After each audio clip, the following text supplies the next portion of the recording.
Well, it was inspired by what I call LeBron hate, essentially.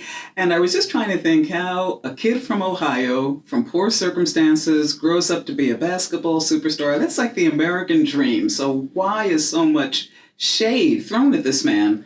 And then once I started asking that question, I realized it told me much more about the United States racial attitudes towards blackness than it did to its attitudes towards LeBron James.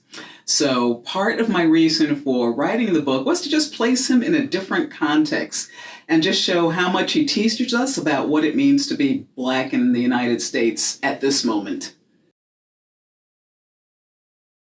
Oh, that's a very good question. I think that becomes a question of legacy. And I think a lot of people are trying to figure out what were the motives behind that. Was it just an ego statement on his part? But I think, as with all things James, it's more complicated.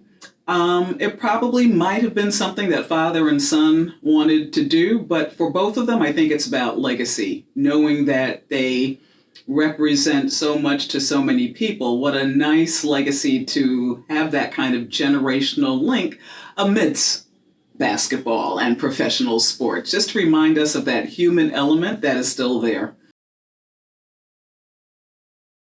I think and I'm hoping that it will show that he is far more than a basketball player. I know that seems very evident to us now, but when we really think about the trajectory of his social advocacy, the political work that he has done, the ways in which he has mentored in a gazillion different ways, that is really a very remarkable American. And he has given so much to the American landscape, both in terms of his own generosity and also in terms of what he signifies about what the United States can be. I think he represents the best of our country in many ways, the best of our culture.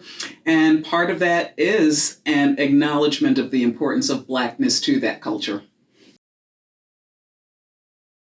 One thing I would like to share and really encourage people who say they're not into sports to read this book, because I think when we kind of ignore the importance of sports in the academic space and our cultural space, we're missing a lot.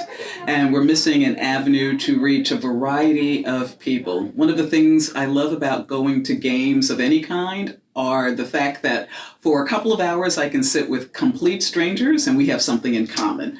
We share motive, we share desires, we have aims, and for that one moment you see the possibilities that we have so much more in common than what separates us.